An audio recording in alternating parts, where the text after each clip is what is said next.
We have a quorum, Madam Chair. Fantastic, thank you. You're We'll welcome. go ahead and call the meeting to order then at 2:03. And we will start with item 2, approval of the October 21st meeting minutes. Bob Day moves approval.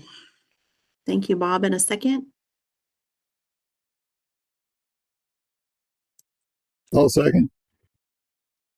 Thanks, Ms. Charlie. Yep. Yeah. A motion and a second. All those in favor, please say aye. Aye. Aye. Aye. Aye. So, thank you.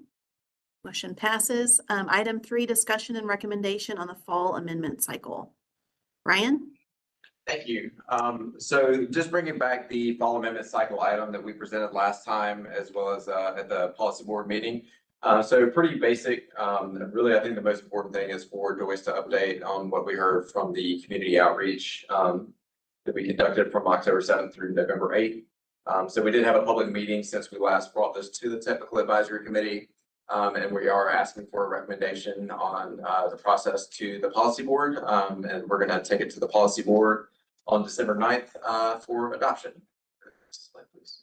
Again, I think it's always just a good reminder to talk about the relationship between the plan and the TIP. And the plan is really where we set up projects for environmental clearance and NEPA, as well as federal funding eligibility for programs that are run through the policy board, as well as those discretionary grant programs.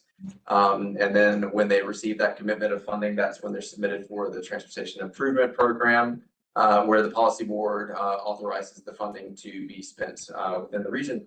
And so we do amend both of these regularly. And of course, the 2050 is under development right now. And so this is the last time we're updating the regional 2045 regional transportation plan.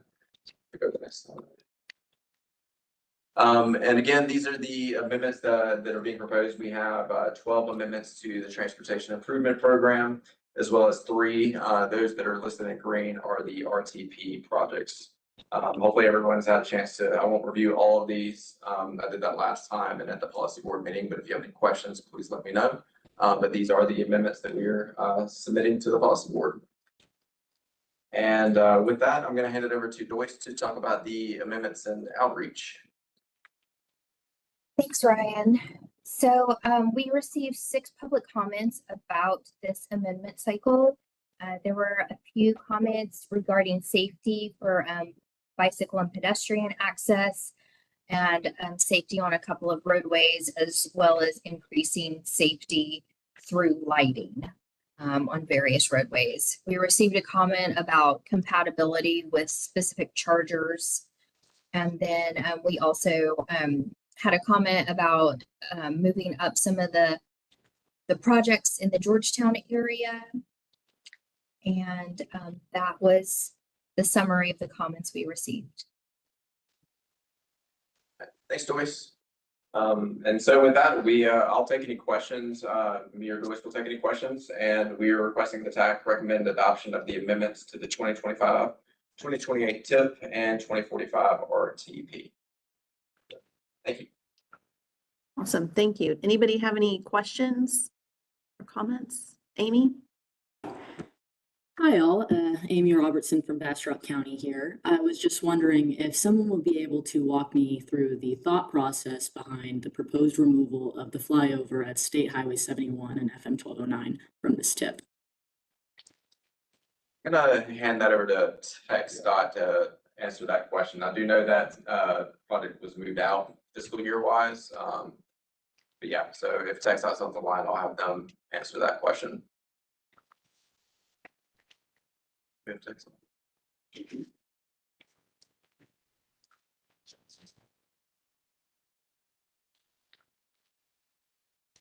Not sure if I see TxDOT. Says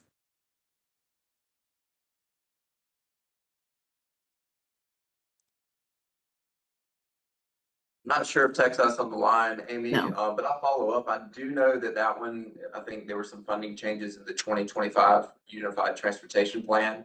And the fiscal year for this project got moved outside of the TIP window. It's my understanding it's going to get pulled back in potentially in 2026. But right now, I think the funding adjustments to the other 2 intersections Either that or it might be a little further behind on the development process than the other two intersections. So I know it's still in the works. It's just moved out of the fiscal year, out of the tip window for now, but I'm gonna stop there. That's about as much as I know, but I'll find out some more for you and pass that along to TxDOT. Appreciated. Thanks, This is Amy. Brian Kuhn Brian? This is Brian Kuhn from the city of Round Rock. Yeah, I know I've been working with our transit folks, and FTA wanted stuff shown differently in the RTP for reporting purposes. Is that being incorporated here? Are you talking about the, I know y'all submitted some administrative amendments to break out the funding in the tip. I know you said the RTP, but I think you're referring to the tip. Yeah, that's correct. I was. Okay, referring yeah, to- so we're gonna process those administratively, so they do not need to go to the policy board. It's just breaking out the existing listings. So there's no funding changes or project changes, it's just changing. It's an editorial change. And so those will be incorporated into the February revision of the STIP, but they're gonna be processed administratively. So no need to go to the Thank you. policy board. Okay. Thanks, Brian. Any other questions? Comments? Seeing anyone, do we have anyone make a motion on this Bob Day item? moves to approve and recommend to the PAC these recommendations. Thank you, Bob. We have a second? Jacob Callahan, second. Thank you, Jake. Okay. All those in favor, please say aye. Aye. Aye. Aye. Any opposed? Okay, thank you. Motion passes. We'll move. Oh, I'm sorry. Go ahead. Oh, I was just saying, thank you. Okay, very good. We'll move under to our information section of the agenda and a presentation on innovations in traffic management. And I think this is a presentation from the city of San Marcos today from Mr. Avila. And Chair, I'll just go ahead and give a quick introduction to the reason why we're having this presentation from San Marcos. So my name is Nira Vet. I'm the Data and Operations Manager for CAMPO.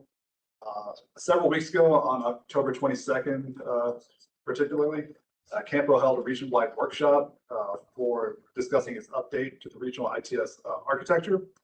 And at that meeting, Sabas Avila, the Director of Public Works for the City of San Marcos, detailed some interesting innovations that they do to manage their traffic, which we thought could be applicable to cities around our region, particularly those that have challenges in terms of staffing and resources.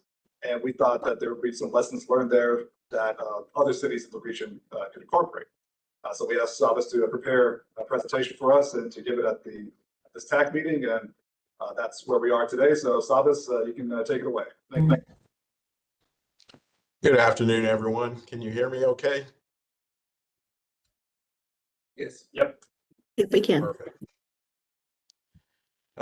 As Nirav indicated, my name is Sabas Avila. I'm the Director of Public Works for the City of San Marcos. And in this presentation, I will provide you an overview of the city's SMTX Go application. SMTX Go is the city's real-time multimodal traffic monitoring and traveler information system. The system is currently live. It's open to the public, and it was built in-house with city staff using off-the-shelf software. Next slide.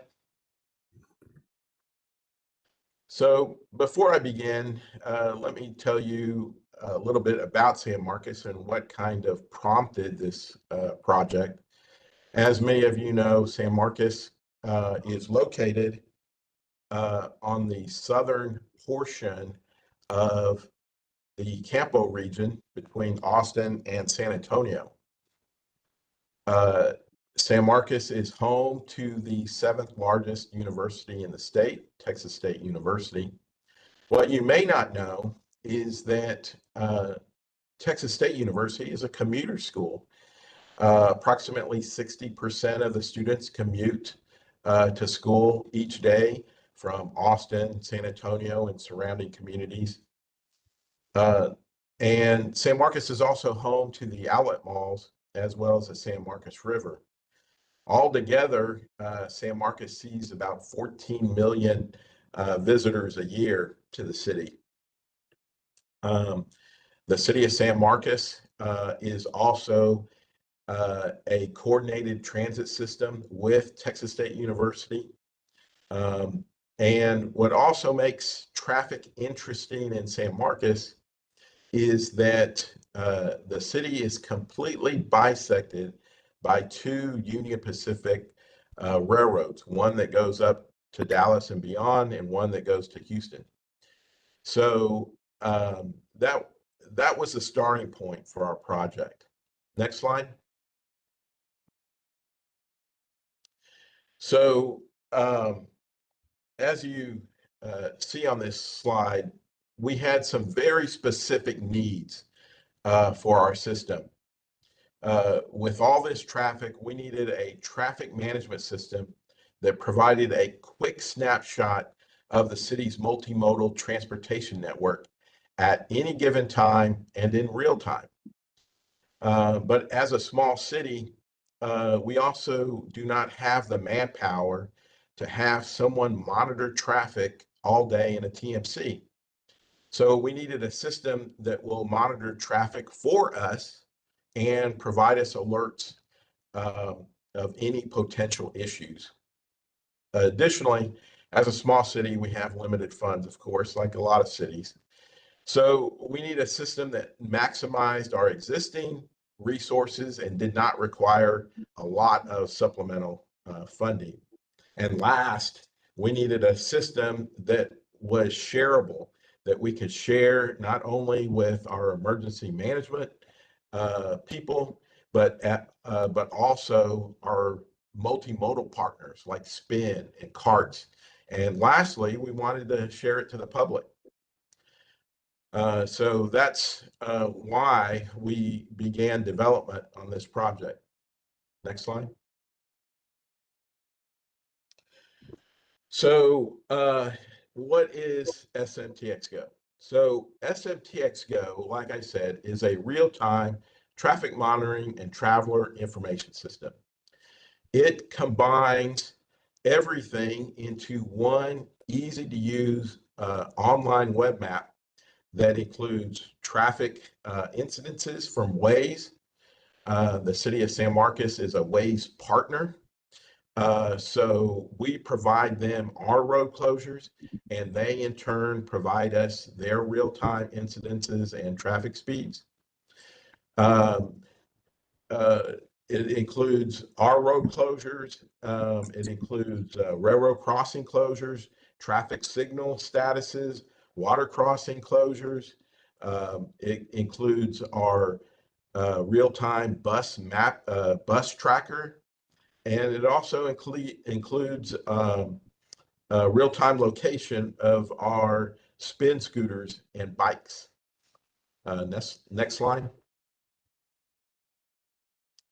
So people are always asking me, well, how does this work? It must involve a lot of different systems and technology, but really at the core, it's a very, very simple model. It's based on the Internet of Things model. Basically, the Internet of Things model says that you should be able to communicate with anything on the internet. And so that's where we started from. We said, okay, we already have an existing network for our traffic signals. All of our traffic signals are interconnected. And so we said, let's use our existing traffic signal system to put as many devices as we can on the web. Let's communicate with them through a very simple API, and then let's bring that all together into our GIS system, into a very easy to use, viewable GIS layer. And so that's what we did. Next slide. And so if you're like me and you're not a computer guy, the secret sauce, if you will, of this application are APIs. API stands for Application Programming Interface. An API allows different software applications to communicate and exchange data. And so you think, well, wow, that sounds, very complex, but it's not. At the heart of an API is basically this data file. And it's a little hard to see, but an API is basically just talking to a text file. If you look on this slide, this text file is from our spin scooter locations, and it basically just provides what is the current location of this spin scooter at this particular time and what's its battery charge. That's it. That's all that this text file has, and the API is reading whenever the device status changes, it updates this text file. And in turn, we have an application. This was one of the few applications or software that we had to purchase. We purchased ArcGIS Geo Event Server. It's a software that runs on top of ArcGIS, and it basically serves to grab information from this text file. So we basically tell the Geo Event Server, hey, every 30 seconds, give us a status of this device. So it goes out to the internet, it looks up this text file, and it says, what's your status? Give me your lat long and give me your battery charge. And then it displays it on our GIS system. And so at the heart of the system, this is it. That's our system right there. Next slide. So as I said, we basically developed our system on top of our traffic management system. Our traffic signals are all interconnected through broadband radios, and that information is brought back to the city through the internet and goes to our system, which is called Tactics. Tactics was a Siemens product, but was recently purchased by Unix, so now it's a Unix product. And this product did not inherently have an open API that we could hit. But thankfully, our partner, the provider of Tactics in Central Texas is Iteris. And so we went to our partner and we said, Iteris, can you provide us an open API so we can get real-time statuses like signals on flash, like when a signal is preempted because of an emergency management, or when a signal is preempted because of a railroad crossing. And thankfully, they said, yes, of course, we can give you an open API for that. And we said, great. And so with that one API and data file, we can now get real-time statuses of all signals on flash, of any signal that's preempted by an emergency management vehicle, or any signal that's preempted by the railroad. Unfortunately, we only have 3 railroad crossings that are connected to our traffic signal, so we're only able to provide real-time statuses on 3 railroad crossings right now, but we're looking at other options for the other railroad crossings. Next slide, please. So this is a screenshot from SMTX Go. And as you see on the right, there are two traffic or railroad crossings that have red railroad crossing signs, and that means that the railroad crossing gates are down. And what's nice about the GIS system platform that we're using is that GIS also allows us to monitor how long a railroad crossing is down. So we're able to tell whether that railroad crossing is down for has been down for less than 5 minutes, less than 10 minutes, 15 minutes, or 20 minutes.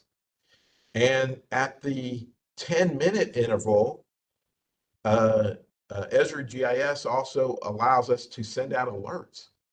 So they send alerts to us that the railroad crossing has been down for more than 10 minutes. And if a railroad crossing is down for more than 10 minutes, there's usually an issue.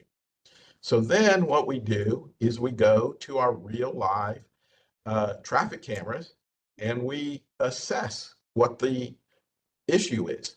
So we don't need someone sitting in front of a monitor watching traffic cameras all day. The system is monitoring for us and sending us an alert when a issue is identified. Next slide, please. So another cool feature that we developed within SMTX Go is a bus tracking feature. San Marcos is an urban transit system, so we receive, we are a direct or recipient of FTA funds to manage our bus system. And so we wanted to create a bus system that was very convenient for individuals and for riders. And so we said we need to show all of our riders where exactly the bus is so that they can expect when that bus will arrive. And what's also neat about running the system on top of Esri's GIS system is that, you know, as a lot of us know, with GIS, you can also provide other information on these maps. And so we provide not only their location, but we're providing them their route schedules. And then we're also providing links to the CART's websites, our websites, so that they can, you know, identify the nearest bus stop location for them. And this bus tracker application received positive feedback and was on an article on KXAN.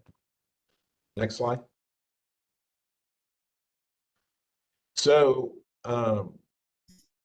again, as a small city, we did not have, and anyone that receives FTA funds will tell you that you only receive 50% of operating funds for an urban area. And the rest of the city is responsible for the other half. So we did not have any money for an AVL system to track the buses. So what we did was we bootstrapped a solution, basically purchasing some tablets from Best Buy, and then outfitting them or purchasing them with cell service. And because they have cell service, we're able to track them on the internet. And again, going back to the Internet of Things model, the IoT model, if it's on the internet, you can track it. And so we used another Esri application called Quick Capture that is generally used for surveying applications. But we thought, hey, this is a good way for us to get the real-time location of the bus using quick capture and this tablet, and then we can track it in SMTX Go. And that's exactly what we did. So rather than spending hundreds of thousands of dollars on an AVL system for our buses, we're literally spending $49.99. We spent the purchase of the tablet, a couple $100 plus $49.99 a month for self-service, and we get real-time bus tracking, a real-time bus tracking system for not only us, but the citizens of San Marcos. Next slide. So another feature that's unique to SMTX Go is that a lot of traditional traffic management systems out there are typically monitoring vehicular traffic and vehicular traffic only. But what we realized is by using this Internet of Things model and using GIS as the base of this system, we can track almost anything. And so our system is multimodal. So, so what we wanted to provide to the community was, hey, we encourage you to use the bus, but the bus is only effective if people can get to their final destination. And as you know, buses don't always go to the exact destination that a passenger is going to. So we said, okay, let's provide them the location of our spin scooters and bikes.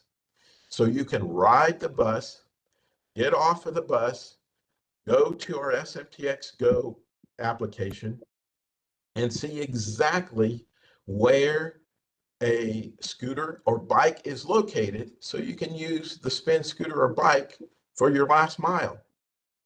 And that has been received very well.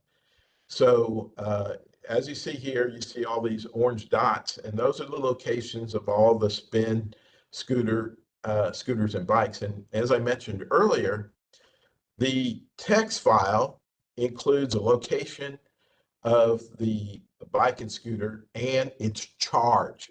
So it's a little hard to see on this screen, but the bikes and scooters with more charge are darker, and the bikes and scooters with less charge are lighter in tone. So this has been received very well from the public, and not only that, we're able to connect them to the Spin Scooter app so they can rent that spin scooter. Next slide. So we often get requests for video from our traffic cameras. We currently have 20 locations with PTZ cameras. We use access cameras, which are pretty common. They're not used just for traffic. They're used for security monitoring and other uses. But these are cameras that we've purchased off of Amazon. Excuse me. And they provide not just snapshots, which a lot of TMCs provide snapshots. We said, hey, we want to provide actual video, and so we were able to do that, and I'll show you how. Next slide. So like I said, we have 20 cameras around town, and we want to provide not just a snapshot, because snapshots are a little hard to decipher. We said, hey, we want to provide the real video, a real video stream of the traffic cameras. But in researching that, we saw that, hey, in order to do that, you're going to need to, we're going to need to purchase a video management system. And that's going to cost several tens of thousands of dollars. And you're also, by the way, you're going to have to store all of these video streams, and that's going to cost you in the thousands of dollars a month in storage. And so, we were a little dejected, and we thought, maybe this isn't possible. And then we came across this $300 app called CamStreamer. CamStreamer sits on top of access cameras and live streams to YouTube. And so we said, that is great. We're going to live stream to YouTube, and that has worked magnificently. But not only that, we found that not only are we able to stream at a very minimal cost of $300 per camera, YouTube will also store 12 hours of that video at their cost. The city of San Marcos does not record. The city of San Marcos does not store any of these video streams. It goes straight to YouTube. And YouTube will record 12 hours. And so what's been nice about that is if we see that there has been an issue at an intersection, we can go back. We just pull that that bar back and go back 12 hours and see, what was happening. And we can decipher whether there were any issues there. So this is another application that's been well received by the public, and it's been useful for city staff as well to troubleshoot any issues. Next slide. Oh, and by the way, one last thing, the YouTube channel, you can just go to just go to YouTube and type in San Marcos traffic cameras, and it will take you to our webpage. Next slide. So those are some of our biggest applications, but as I mentioned before, with GIS, we are able to bring in additional information that may not be real time, although our low water crossing closures are in real time. We also bring back our sidewalk layer. So if you are using the bus and want to use sidewalks as your last mile option, we have all the locations of sidewalks in the city. We also have all of the bike lanes. And another interesting feature we have is so TxDOT has an application called Drive Texas, and Drive Texas is TxDOT's real-time road closure map. You can, if you Google Drive Texas, it'll take you to their online map. But they also share their API with other agencies. And so we are able to bring back TxDOT's Drive Texas road closures in real time through their API. Next slide. So unfortunately, I'm unable to provide you a live demo through WebEx, but I encourage each of you to go to smtxgo.sanmarcostx.gov, and that will take you to our to SMTXGo online web map, and you can access it from a computer or from your phone, and it will provide you real-time information of the city's transportation network. Next slide. And with that, I'm happy to answer any questions you may have. Awesome, Sabas, that's incredible, and thanks for sharing y'all's innovations. Tom, you have a question? Yeah, good afternoon. Hey, Sabas, Tom Godala with Cedar Park. How are you? Yeah, very cool presentation. Thanks for sharing all that. I had a question on the cam stream that you use. You said that's $300 per camera. Is that a one-time fee or is that per year? Yes, Tom.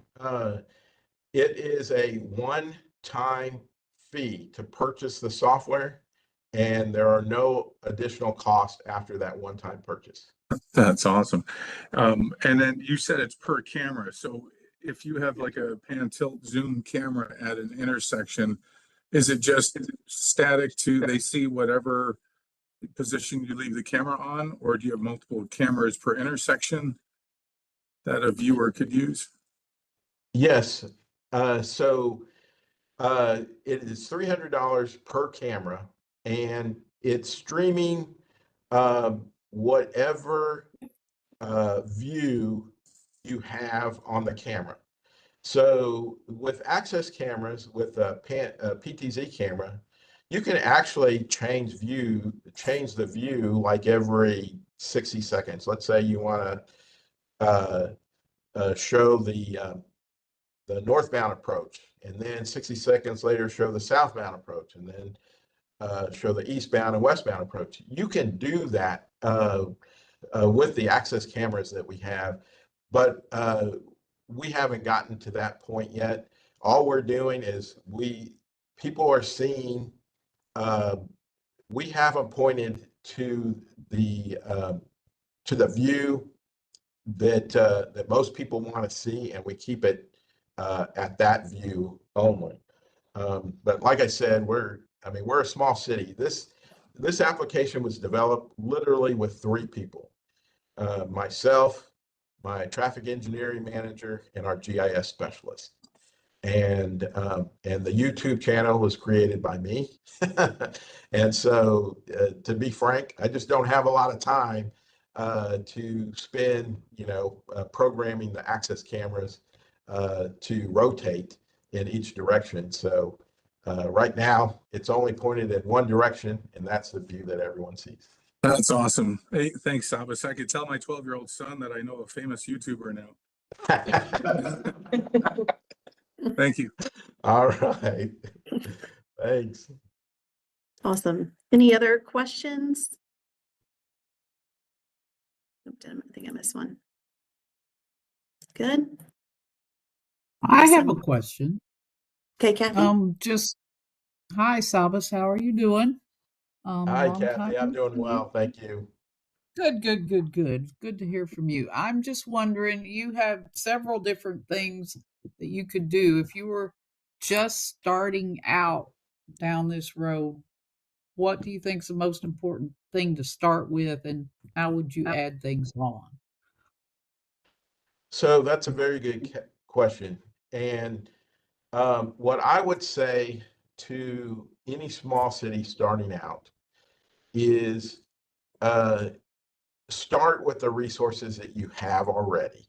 And for us, we were fortunate that we already had an interconnected traffic signal system. So those signals were already being transmitted back to our offices.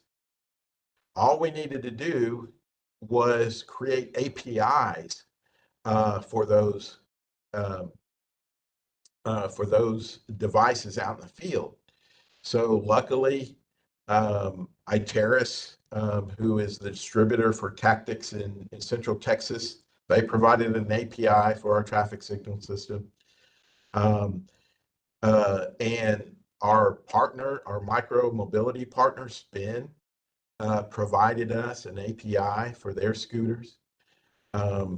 Carts, even though they did not have AVL on their system, they were very open to working with us and getting the real-time location of their buses to us as well as the public. So, we were able to put these tablets on the buses. But yeah, unfortunately, if you're a small city and you don't have an interconnected traffic signal system, it's going to be a bigger lift because you need to be able to create a communication system that everything can go into. And fortunately for us, we had our traffic signal system that we could leverage. So that would be my recommendation. Start with what you have. I mean, even if it's if you don't have broadband radios, start with a cellular phone or tablet, and that can get you started.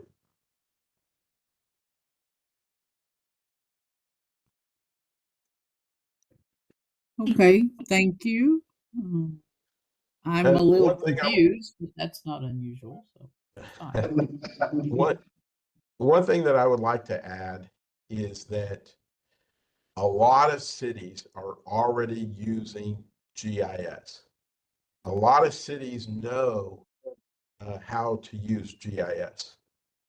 So if you want to do something in real time, you'll need to get their GeoEvent server application. But what's nice about that application is that it runs on top of GIS.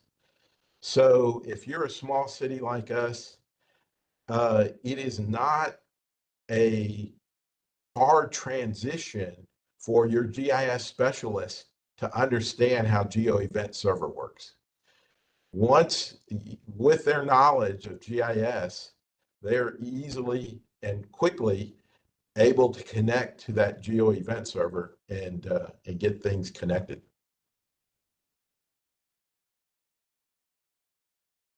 Okay, thank you. That was very helpful. I'm guessing, so for example, at Travis County, we do not maintain our own signals. The city of Austin does that for us. So we could either work with the city of Austin on this project, or we would have to resort to some kind of cell and tablet communication system. Is that basically right?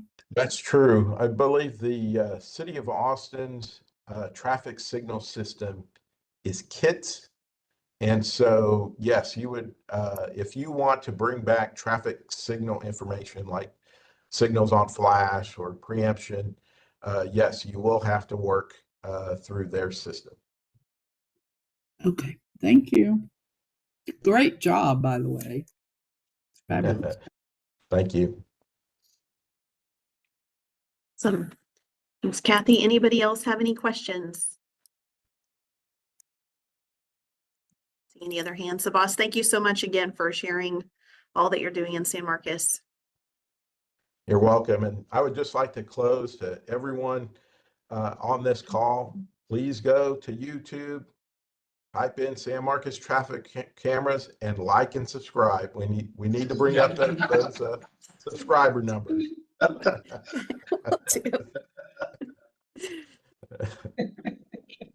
Awesome. Very Thank you, good. everyone. Thank you. All right, we'll go ahead and move on to item 5, report on transportation planning activities. Chad or We have a Ryan? couple things here. Who is going to go? I'll go first. So I've got two things I want to update y'all. I know we just talked about the fall amendment cycle. We're also at the December 9th board meeting, we're going to have an out of cycle amendment.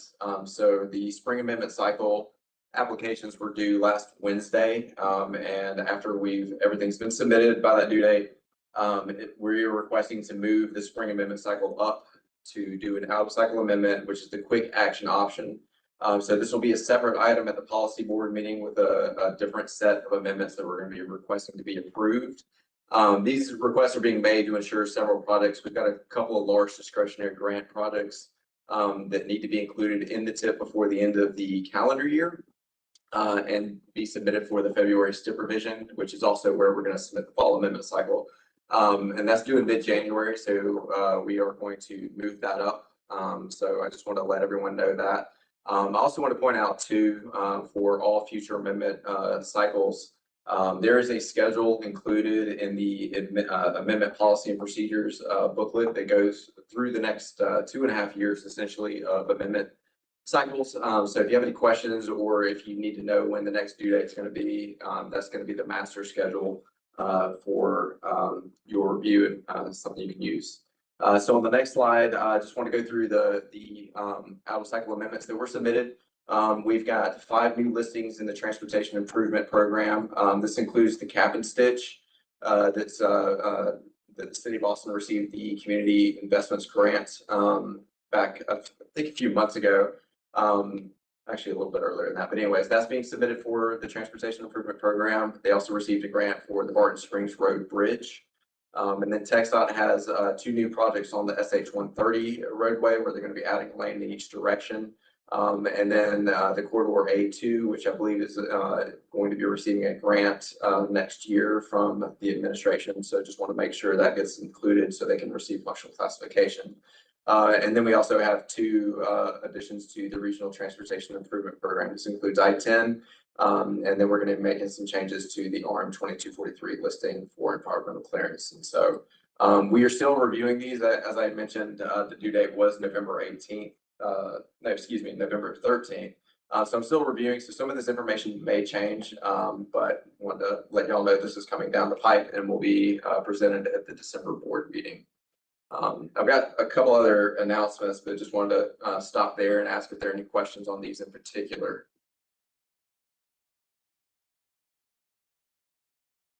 Don't see any hands up. So switching to the call for projects, everyone knows we have the call for projects for TASA and CRP funding. Just wanted to remind everyone that the due date is December 20th. I have scheduled a new webinar. It'll be our 3rd and final webinar on December 4th from 10 until 11:30. That will be on Teams. And then we've also posted an updated frequently asked questions. I feel like the volume of questions I'm receiving on a daily basis is going up. So glad everybody's working on everything, but I do want everyone to know that anytime I receive a question through the funding email address, I am incorporating those into the FAQ on a weekly basis and updating that. And so we posted a new one that was updated on the 15th. So that's up as well. So if you're applying for an application, please check out the FAQ as well. So, but hopefully you can join us for the December 4th webinar. But other than that, that's it for me. So somebody else had an announcement. Hey everyone, Nick Samuel. Quick update on the Regional Safety Action Plan. The survey and the comment map are still up and online, and we're extending our comment period until the 27th of November, so the day before Thanksgiving. Please go to campo-rsap.com. If you've not already, visit the site, the open house materials there. Share it widely if you can. If you've not already been asked to, or your local PIO has not been asked to, take the survey yourself. We really want to get some more responses there and make sure that we get a good sampling of everybody in the region. Please reach out to me if you have any questions on that, and we can get some information to you about how to best share it with your folks. Next round of the county task force meetings is going to be in early to mid-December, so look out for those invites pretty soon here. We're going to be discussing the needs prioritization, and then just a very quick draft list of strategies, projects, policy recommendations that will go over with the task force members. Our next full update on to the TAC will likely be in January. At that point, we'll share kind of the progress of those task forces, the results of the survey that's open right now, and then just a summary of the crash analysis that we've been doing internally right now and talking about with the task forces. We can hand it to Charlie right now too, who's going to update us all on the Travis County effort. Okay, thanks, Nick. As y'all may be aware, Travis County received a separate SS4A grant to develop its own safety action plan that will be incorporated into the CAMPO regional safety action plan.